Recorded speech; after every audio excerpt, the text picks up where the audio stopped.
Micah Parsons has a backache, but I tell you what, those rumors about him going to Green Bay should be considered real. The barbershop is open and Tony Wiggins has a chair for you. He's ready with some real NFL talk.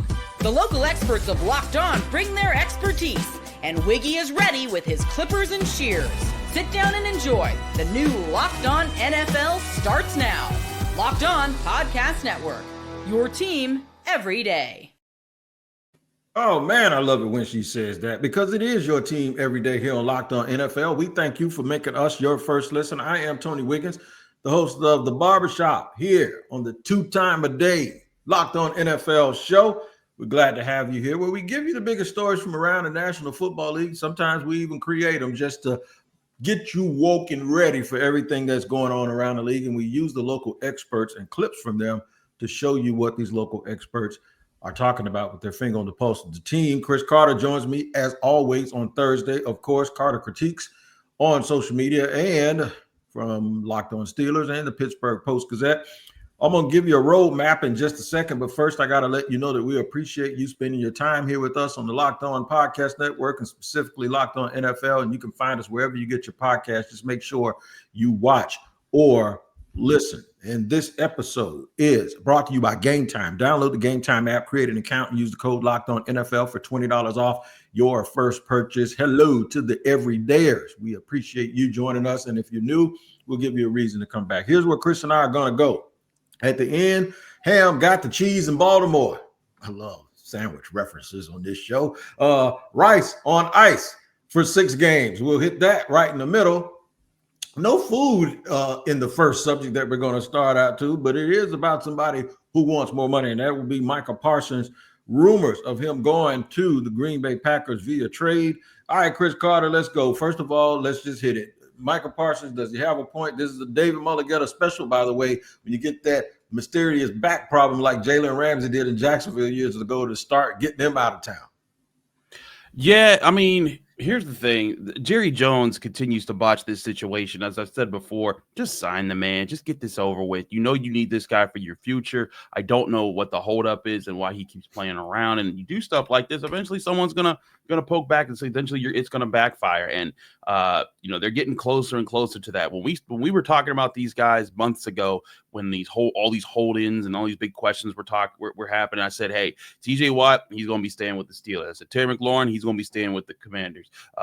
Trey Hendrickson, he's probably going to be staying with the Bengals. Now, Micah Parsons, I still think at the end of the day, they get this deal done because the Cowboys would just be stupid to not get this deal done. But Jerry Jones has proven me wrong before about doing something stupid. So I'm the realm of possibility is a lot more open than I was thinking originally. And I think Micah Parsons doing this is just further pushing for his leverage in this conversation as far as what the Cowboys need to do to make sure that he sticks around. And I think right now he's certainly winning that battle. He is. There are a lot of people saying, man, just sign the deal. And Jerry is looking real funny in the light by saying, we don't need all of these extra people. When you look at Terry McLaurin's contract that was detailed, I saw Albert Breer post a detailed. You need representation when you're going to be signing something with all of those different things on it, man. Escalator clauses and this, and you got to do this and this is not easy. The hard part, though, is getting to the $43 million per year, which he's worth. I just think now that they've done that, if people really look at the difference in what Jerry may be offering and what David Mulligetta and Micah Parsons want in terms of guarantees and security, it's not that much considering we're already looking at $150 to $200 million, man, and get it done. But I tell you what, the Green Bay Packers are like, and Peter Bukowski up with Locked On Packers is saying, y'all ain't got to get it done. Just sit him up here with us. Something that Marcus Mosher said, who covers the Cowboys with Locked On Cowboys, said that would be the last place. I think Washington would probably be the last place, but the Packers would be one of the last places that Dallas would do business with. Mosher even hinted that maybe Dallas is the ones that are leaking these rumors. But as whether they're rumors or whether they're true, we're going to hear from Peter Bukowski. You're going to hear his enthusiasm about what they would do to get Micah Parsons in Green Bay.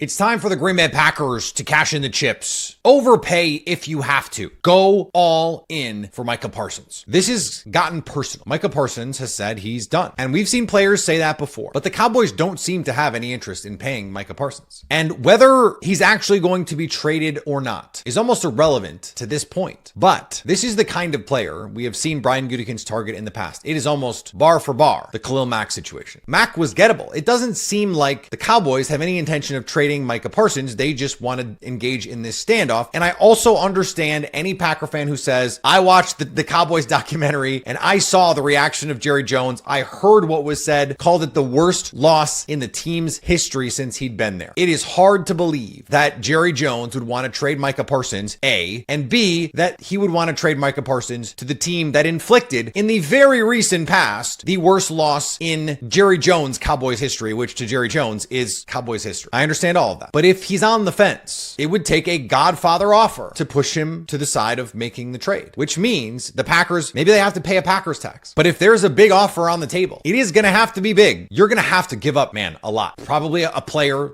like Rashawn Gary, multiple high picks. I would think at least one, if not two first-round picks. You would have to do that. If you add Micah Parsons, I do think you become the favorite. Like, I would solidly say I think the Packers become the favorite. One of the things that always amazes me about sports is how much people would be willing to pay for somebody else's great player, but yet and still how teams act like they don't want to pay their own great player. Right. I'm right with you, man. Like it's like, oh man, you're gonna get this done. You're gonna get this done. We can add this guy over here. Listen, if the Cowboys let go of Micah Parsons right now, they all the window that they've been building up for the Dak Prescotts, the CD Lambs, even the trading for George Pickens this year, it becomes so irrelevant because then they're not competitive. And to Peter's point, if the Packers get Micah Parsons, yeah, it does open a serious door for them because now you're going to have one of the best edge rushers in football. You can give him Rashawn Gary, and you'd still be one of those really good teams. And with Wyatt, with Clark up front, I like what the Packers would be cooking up there. I think right now they're in that sort of second tier of NFC teams. You get Micah Parsons, you have a chance to be in that first tier. So if I'm the Packers, yeah, I'm considering that because right now I think they're in a good position. They have a lot of young players. They have their quarterback. You can be aggressive and try to go get your guy right now. If I'm the Cowboys, I don't understand. If I'm the Cowboys, this deal would have been done a long time ago. We would have figured this out. Micah would be with the team, and this whole charade would stop being a charade when you need this guy for your future. He's young, he's in his prime, and he's about to go into a big run of really good years, in my opinion. Stop playing around Jerry Jones and get yourself out of trouble. But hey, you know what? If the Cowboys want to fumble the bag, it's not the first time that they fumbled a bag and someone else has benefited from it. Yep, you're right. And the amazing part about this is teams use an excuse. They use the excuse of, and they never say it, but it's like they always end up not paying the great player because they paid somebody who wasn't great and they feel like they got beat out of their money. And you ain't going to punish me for your baggage, for your bad decisions that you made for somebody else and try to justify not paying me when everyone in the football universe realizes that I'm one of the 5 best defensive players and one of the 10 best players in the entire National Football League. And, I'm about 25, 26 years old. Stop it, Jerry. These 4 years that you've had him, and even with this 5th-year option, have been a bargain. I know you don't pay people for what they have done in the past, but Micah Parsons is right in your face in the prime of his career, and he needs to get his money. Rashee Rice is going to be on ice because of his off-field conduct for 6 games. We'll discuss the ramifications of that for the Kansas City Chiefs in just a second here on Locked On NFL.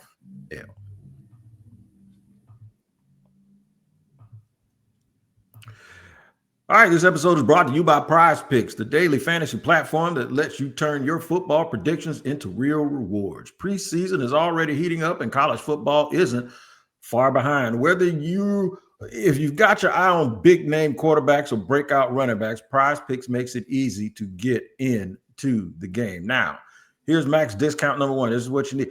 Avery Johnson max discount, Saturday, August 23rd, 9 a.m. versus Iowa State.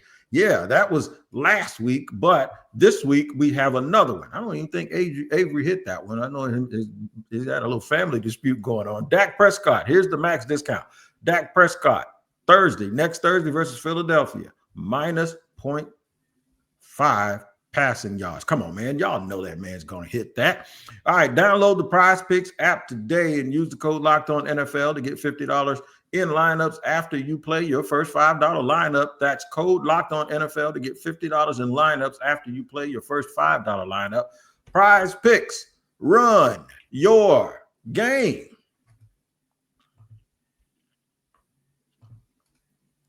Chris Carter is here with your boy Tony Wiggins in the barbershop, sitting here talking about people's business. If they didn't give us no business to talk about, we wouldn't be able to do that. So don't get mad, Kansas City Chiefs fans. You knew Rashee Rice was going to get punished by the league. Even though he didn't play last year because he got banged up, we still going to punish you for what you did before last season. 6 games it is. I anticipated it would be something like that. What he did was really, really egregious and could have cost people their life. I have no idea, with Henry Ruggs sitting there as a live example of why you don't be driving fast and acting crazy. These guys keep doing it. So no problem with Rashee Rice getting put on ice for 6 weeks. The Chiefs, though, on Locked On Chiefs, they had talked about a couple of months ago how important it was for him to come back. I wonder what they think about it. We'll see. But I'm going to show you something that they said back then, and then Chris and I will go over whether or not this is bad news for KC. It comes down to Rashee Rice.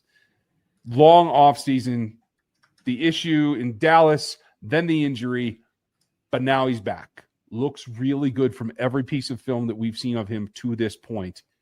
I feel he is ready to not only lead this group in receptions, but in yardage, and quite frankly, in first downs is my guess. And I think that's a critical thing that we don't always cover, in that it's not just the receptions you make, but what the result of them is. And his personal performance is going to take a leap this year. I thought he was ready to blast off last year, and the injury got in the way. I think he picks up right where he left off. Yeah, he's going to pick up right where he left off, but it's going to be in week 7 because he ain't going to be there for those first 7 weeks. I have not looked at their schedule, Chris. Kansas City is a good team. They went to the Super Bowl and had the best record in the league without Rashee Rice last year. So I'm not going to act like everything is going to fall apart for the Chiefs. I think they'll be fine. It's Andy Reid. It's good organization. But this does hurt with everybody coming now. You got a lot of teams that are building this thing up and have improved themselves. I think to win it, they're going to need Rice, and hopefully they don't get off to too slow of a start without him. Well, like you said, you don't know their schedule. Let me tell you their schedule. They open up with the Chargers, who I think are their best competition for the AFC West. Then they play the Eagles in week 2, the Super Bowl rematch there. Then in week 4, they get the Ravens. In that situation, that's another Super Bowl competitor. And then in week 6, you get the Lions. You get 4 teams that I think are going to be really tough matchups. The good thing that's on their side is all of those games are at home. So they will be able to play in front at Arrowhead. And so if you're able to come through that and win 4 or 5 of those games, you'll be fine if you're Kansas City. Now, if they go 3-3 doing those first 6 games, then it's going to be interesting, because then they got to play Washington in a few weeks after that. Then they're at Buffalo. Then they're at Denver. They're at the Cowboys. They got to play the Texans. They get a rematch with the Chargers, and they got Denver again. Like you want to start strong. I know the Chiefs have just been sitting on top of the world for the past several years, but eventually someone comes to knock you off your perch. And if you're the Chiefs, you got to be ready for that. I will say the person who benefits the most from this situation is me, because I've been drafting Xavier Worthy in all my fantasy leagues. I've been just like, yep, I know that's going to be a thing that works. But I do think that the Chiefs, I still think the Chiefs, they can navigate without Rashee Rice early on. But, I do think they're going to have some all hands on deck type of games throughout the season. And 4 of them look to be happening while Rashee Rice isn't there. So that's going to make it interesting. It is going to make it interesting. I am so glad you mentioned Xavier Worthy, because I got him in both my leagues. And in fact, one league, I picked him and Rashee Rice back-to-back, a handcuff move that I learned on Locked On Fantasy Football with Benny Iyer and Michelle Majuk. I'm telling you right now, I'll hit you up with the information about that a little bit later. But I agree with you about Kansas City. And now, just to put everything in perspective, we're sitting there talking about a team, we're going all, well, at least I'm offering up the suggestion that we're going to go all woe is me about a team that's been to 5 Super Bowls in the last 6 years, when the Cleveland Browns are sitting there being the Cleveland Browns going, I wish you could be I wish I could just be in that conversation one time, just once. Listen to my man Spencer German talking about the offseason and what has really gone on with them and basically the state of Cleveland as they sit right now. There's a lot of reasons to be critical of Andrew Berry to this point in his tenure. But I do think this year he, as I said, took lemons and tried to make lemonade the best he could with what he had. And I think there's a chance that this could set the foundation for the team moving forward if they get Quinshaw in the building at least, and if this regime has time to see it through, like it could be the thing that sort of turns the franchise around and gets things back on track. So a lot of reason for optimism. All right, so I'm going to pump the brakes on Barry just for a second. And the reason why I'm going to do that is because they traded away a chance to draft Travis Hunter. They did get a lot of compensation for it, but then in the process of using some of that compensation, they took two quarterbacks, one on day 2 and one on day 3, and they took 2 running backs. All right, so I don't really understand the logic about the quarterbacks. The running backs, I don't have a problem with them taking a running back, but then you take 2 and the positional value says that you shouldn't. But then there's this other thing where people say, don't pay running backs, just draft them young, get them cheap. Where do you sit with what Matthew Berry has done for this organization, especially this offseason? I think that there are a lot of questions that the Browns face about their future, and drafting 2 young quarterbacks this year was just not a move that I thought that was going to fit that. Ultimately, the situation this team is in, they're not a Super Bowl competitor. I'm not sure if they're a playoff competitor. Like they're looking to kind of survive and just see if you can get some things that can carry you forward. Bottom line is they're looking for next year's draft, which they now have 2 first-round picks for. I think that's the big thing about the Travis Hunter trade is it'll be worth it if that pick lands them their next franchise quarterback, or I guess their first franchise quarterback because they haven't had one. If they can land their real quarterback of the future that does bring back the franchise and make them relevant, maybe they could have had that if they just kept Baker Mayfield. Who knows? But I think that's the bottom line here is that all these moves right now, you're swapping things around on a team that's probably not going to win more than 6 games this year. I think this Browns team is more about building for the future, and what you're trying to get through is like, okay, who are the guys that you can carry forward with you? If you can carry some of those guys to those future rosters, great. I do think that there's a chance that they find something this year that can help them in those endeavors. But bottom line, yeah, you're building for the future. You need to find that real quarterback of the future. I don't think Dylan Gabriel's it. I don't think Shedeur Sanders is it. And I think that's the bottom line for the Browns right now. They can make all these other moves they want right now. This is not going to be their year. What Cleveland reminds me of? They remind me of somebody that wants a brand new car. They can afford it. They got one problem. They got SR22 insurance, man. That's because they done had all these accidents and kept getting all these traffic tickets. So now their insurance is $1,500 a month. So they can't afford the insurance to buy the car that they normally would be able to afford. And you know where the SR22 comes from? The dude that they're paying $230 million that ain't even in their building, he's sitting at home right now. Until they're not paying Deshaun Watson anymore, they are relying on themselves to be able to hit a home run with people they don't have to pay. That's like fighting somebody with one of your hands tied behind your back. Cleveland's in trouble until they get Deshaun Watson off their books or get that all figured out. Yep. There's somebody in that division, though, that ain't in trouble.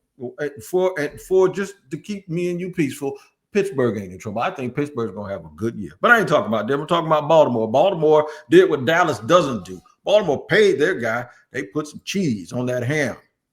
I like that. Ham and cheese is a good sandwich. I'm talking about Kyle Hamilton, and I'm talking about money.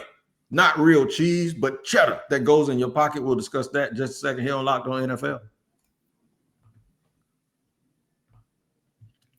Okay, we got a survey for you, man, here on Locked On NFL. I want y'all to pay attention real quick and let me know if you can help us. I think you absolutely can. We have a listener survey. We're just trying to get some things figured out, right? Locked On wants to hear from you. We put together a survey to learn more about our listeners and make your favorite podcast even better. This is your chance to tell us what you like, what you don't, and answer questions about our advertising. Go to lockedonpodcast.com. That's with an S, podcast.com/survey to get started. Everyone who competes or completes the survey will be entered for a chance to win one of 10 $100 Amazon gift cards. Again, that's lockedonpodcast with an S.com/survey.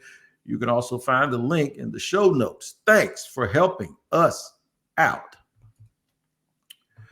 All right, today's show is sponsored and brought to you and presented by Reshape. All right, guys, if you've heard of Viagra or Cialis, maybe you've even tried them, but you're looking for something beyond the usual pill, it's time to meet Reshape Ready. Reshape Ready is a next-gen prescription treatment designed to amplify arousal in the brain and boost blood flow. Unlike the usual pills, they can take hours. Reshape's 3-in-1 formula dissolves. It doesn't take hours. It gets going just like that in about 15 minutes. Effects can last up to 36 hours. So you can stay confident and in control when that moment arises. If traditional options haven't worked, Reshape might be the answer for you. Over 150,000 men have already made a switch. Head to reshape.com/lockedonnfl and use the code lockedonnfl to get 15% off today.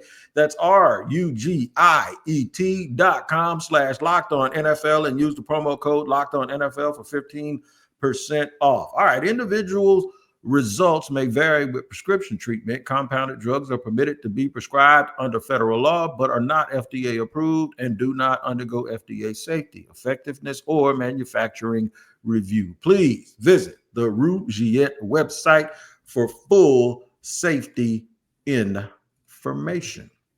And today's show is sponsored and brought to you by FanDuel. That is right, man. FanDuel. The NFL season is almost here, and FanDuel is making sure you're ready for kickoff with a can't-miss offer.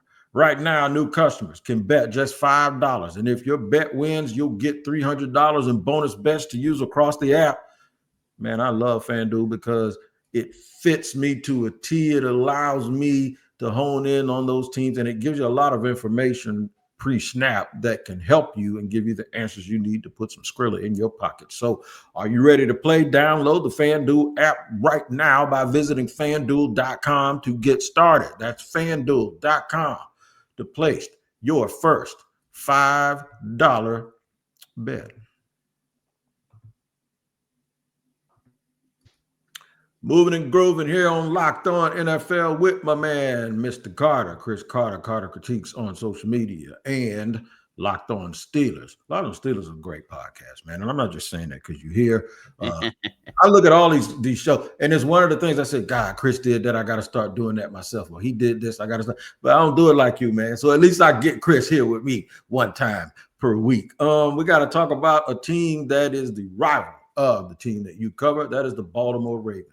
Say what you want, the Ravens do a lot of stuff right. In fact, I almost think that if Raven fans had a choice, if we told them they couldn't be Raven fans, they'd be Steeler fans if they get out of their feelings. And I think a lot of Steeler fans would say, if I had to choose another team, it'd be Baltimore. If you get out of your feelings, because those teams mirror each other. They take care of the people they need to take care of. Here's Kevin Ostreicher talking about the extension of Kyle Hamilton. The Baltimore Ravens with some fireworks here on Wednesday. I'm Kevin Ostreicher, the host of Locked On Ravens. Kyle Hamilton officially in Baltimore for the long haul. 4-year, $100.4 million extension with the Ravens with $82 million guaranteed. This absolutely resets the center market. The highest paid average annual value deal was Kirby Joseph in Detroit at around $21 million. Hamilton gets 25.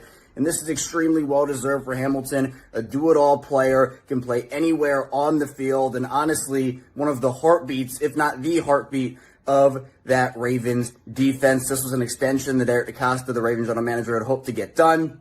Now, there are others that are on the docket for him, including still Lamar Jackson, Tyler Linderbaum, etc., but getting Hamilton in Baltimore and having him stay long-term is an absolute win for the Ravens, one of the best defensive players in football, the best safety in football. There is now no doubt about it. Kyle Hamilton is a Raven long-term. Big deal for the Ravens, and there is still a lot of other moves that are happening as waivers are about to drop at the time I'm recording this, and there's a lot happening. So be sure you check out the Locked On Ravens podcast and subscribe on YouTube for all your Ravens updates. I got to ask. I already asked him. I already sent Kevin a DM and asked him where the hell he was and what was he doing when he recorded that short. If you didn't see it, Kevin Ostreicher had a weird filter on that. I got to find out what he had going on. But Chris, tell me real quick how you feel about this, man. I think that this is a great move for the Ravens. I think that, as I've said for a while, like, you talk about, Ravens fans would be fans of the Steelers. I think Steelers fans would be fans of the Ravens build like the Steelers build. That was something that's why they often like bump heads against each other. And you look at the way that they're set up right now, and you look at their overall roster, they have one of the most complete rosters in the NFL. Like, where the Bengals are excited to be signing guys that they've had and basically keeping a roster that they've lost other pieces. The Ravens are a team that's been right up against winning the AFC Championship game, and they're keeping the players and adding players that I think will be relevant very, very soon. So Kyle Hamilton, I love the way that he plays. I think this is a very smart move on their part. They keep him long term, and now they can keep him along with the rest of their team that's aging well. They have a lot of young guys that are coming up. I think this is nothing but good for the Ravens. I like Kyle Hamilton. I like what they do on defense. And they need another presence back there to help him as far as containing the deep ball, because that was one of their biggest problems on defense last year. But I think that he's going to help a lot. And ultimately, again, the Ravens are going to be in a position this year where they should be a Super Bowl favorite to win it all this year. They just need to come through in the playoffs. Yep, you're exactly right. And while some teams are trying to advance to the Super Bowl, other teams are just trying to make sure they're on the right street and the road on the way to the Super Bowl. The New York Giants come to mind, and they did something that a lot of teams did not do, including Pittsburgh. And they invested in a quarterback in the first round of this draft. It was Jackson Dart. There's some people that don't believe in him. I wasn't necessarily sold on him. I got to admit, though, he looked a lot better in the preseason, and maybe he's the perfect fit for them. Listen to Patricia Traynor tell you whether or not he's in front of Jameis Winston as the quarterback 2 in New York. So have the Giants named quarterback 2.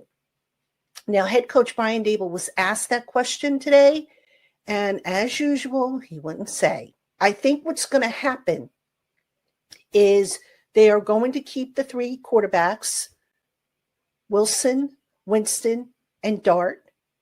What is going to happen, though, is unlike, in the past when you had 3 quarterbacks, you would designate one as an emergency quarterback because it was another way to get an extra player on the roster if you needed it for injury purposes. I think wherever possible, the Giants are going to leave Dart active. Good move, but doesn't matter to me if he's quarterback 2. He is the future of that team. He will be starting for them maybe by the end of the year, or at the very least at the start of next year. The question is Daboll going to be the coach? Yeah, I mean, that's been the question. I know that there's some people that believe in Jackson Dart. I'm still not one of them. I don't care what he does in preseason. There's a lot of guys that light up preseason. Shador in that first game was like, oh my God, look at Shador Sanders. He's unstoppable. And the third preseason, oh my gosh, why is he running 25 yards backwards? I think that this is a year where you want Russell Wilson or Jameis Winston to kind of just carry the team for a little bit. Give Jackson Dart some time to just get his reps in, be part of, see things in the background. Get used to the NFL as you're building things. The Giants aren't a team that's going to really compete this year. You don't want to put Jackson Dart in and then he gets utterly slaughtered, and then you're sitting there and you're like, well, we just basically beat up our rookie quarterback in his first year. If you believe he's the guy, I think you keep developing him. I think that you let the veteran kind of show him the way, and then if things stink by the end of the year, maybe you throw him in the last few games of the season. That gives him a taste of starting action, and then next year you can say, all right, now's the year where we're going to make some big moves to make ourselves a more competitive team. But right now, I just don't think that that's who the Giants are.